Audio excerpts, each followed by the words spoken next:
La paix du Christ, je suis Père Dreyfus, bienvenue sur la chaîne Ta parole et la lumière de mes pas. Ce dimanche, l'Église célèbre le 11e dimanche du temps ordinaire B.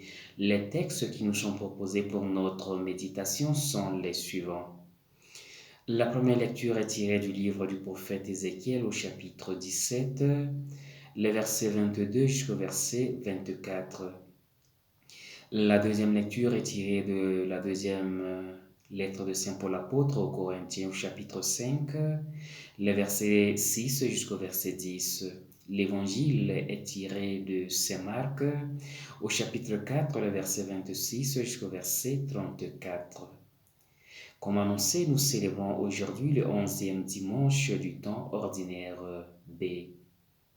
En ce dimanche, nous reprenons la lecture continue de l'évangile de Saint Marc que nous allons poursuivre jusqu'au 21 novembre, dernier dimanche de l'année liturgique B. Dans la première lecture, le prophète Ézéchiel, en déportation avec son peuple, trouve des mots justes pour soutenir le moral de ses frères d'exil, en exprimant de façon poétique le grand vœu de Dieu. Par sa parabole, il affirme ainsi que rien n'est perdu.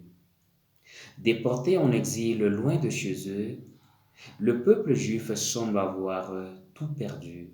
Sa terre, signe concret de la bénédiction de Dieu, son roi, médiateur entre Dieu et le peuple, son temple, lieu de la présence divine. Ils sont complètement désemparés. À ce peuple humilié en exil, le prophète Ézéchiel apporte une parole d'espérance. Car là où la mort règne, Dieu a le pouvoir de créer de la vie. Ce qui n'est qu'une minuscule bouture va germer et devenir un grand arbre. Dans l'évangile, Jésus emploie deux paraboles pour parler du règne de Dieu. Dans l'évangile selon saint Marc, Jésus commence ses prédications en ces termes, je cite, Le règne de Dieu est proche, convertissez-vous et croyez en la bonne nouvelle. Fin de citation. Marc chapitre 1, verset 15.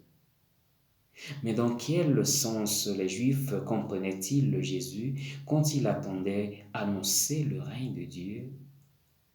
Jusqu'à quel point n'avait-il pas tendance à identifier ce règne de Dieu avec un royaume terrestre? Il n'était pas facile de faire comprendre en quoi ce règne de Dieu était différent. C'est pourquoi Jésus, pour aider ses auditeurs à comprendre un peu mieux de quoi il parlait, les enseignait par de nombreuses paraboles, dans la mesure où ils étaient capables de l'entendre.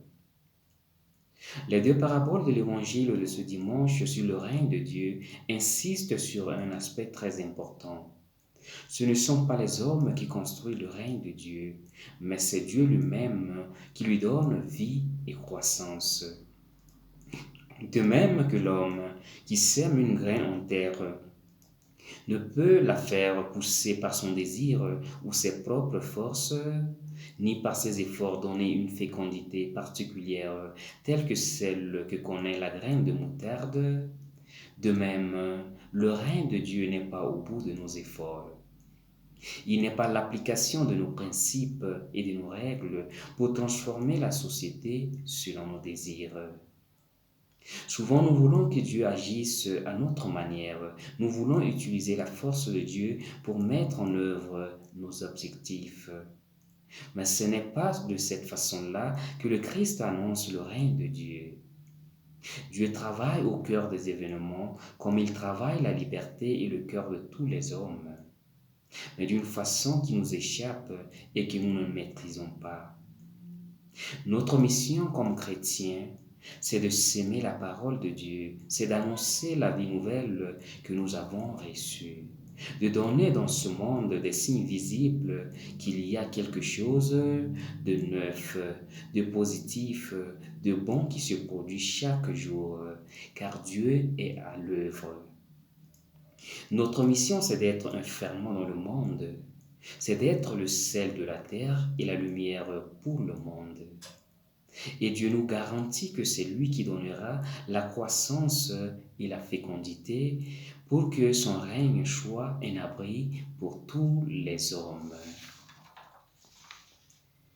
Donc, à travers ces deux paraboles, et pour nous, notre mission évangélisatrice, Jésus nous invite à faire preuve de trois vertus: la confiance, l'espérance et la patience. D'abord, la confiance. Nuit et jour, qu'il dorme ou qu'il se lève, la semence germe, grandit et ne sait comment, nous dit Jésus. Le règne de Dieu est une sémence qui germe irrésistiblement. Il est peut-être encore invisible, mais la moisson viendra. Comme c'est Dieu qui donne la croissance, notre devoir c'est de s'aimer et de lui faire confiance. Les semailles aboutiront sur la moisson, le règne parviendra à maturité. Ainsi, que nous dormions ou que nous nous levions, le règne de Dieu est là dans nos vies et s'y développe. Ensuite, l'espérance. Jésus nous invite à travailler, à s'aimer sans compter, mais il nous invite aussi à aller dormir, à se reposer. Quand Jésus parle du règne, c'est bien un travail qu'il décrit. Et pourtant, il parle aussi de repos. Dans son royaume, c'est le contraire de la frénésie. Pour Jésus, il s'agit de vivre le changement sans tension ni frénésie. Il s'agit de vivre le repos sans fuir les mutations de la vie. Nous ne sommes pas le maître de la moisson, mais simplement ses serviteurs. Celui qui ne dort pas, ne se repose pas et est infidèle à l'espérance. L'Évangile nous invite à un grand acte de foi et d'espérance. Enfin, la patience. Pour voir et récolter les fruits de la sémence, il nous faut de la patience. À travers ces deux paraboles, Jésus nous met en garde contre l'impatience et le zèle intempestif. Il ne faut pas désirer des fruits avant le temps. Nous vivons dans un monde où tout s'évalue en termes de productivité et de rentabilité. On exige des fruits immédiats. De plus en plus, nombreux sont ceux qui ne savent plus attendre. Ils veulent tout, tout de suite. Il nous faut apprendre la patience et surtout la confiance en Dieu. J'ai fait ce que je devais faire. À toi, Seigneur, de jouer. Tu m'as demandé de semer des graines d'amour, de justice, de paix, de réconciliation. Mais c'est toi qui donnes à la sémence de pousser et de donner du fruit. Jésus nous invite juste à s'aimer la parole comme une graine de moutarde. Dieu, le maître de la moisson, se chargera du reste. Que nous soyons conscients ou non, que nous le voulions ou non, Dieu est à l'œuvre par sa parole et par ses actes. Notre Dieu n'est pas dans l'extravagance, dans le sensationnel. Il est dans la simplicité et la discrétion. Que le Seigneur nous aide. Amen. Une fois de plus, je vous invite, pour ceux qui ne l'ont pas encore fait, à s'abonner à ce canal, cette chaîne, en cliquant sur s'abonner.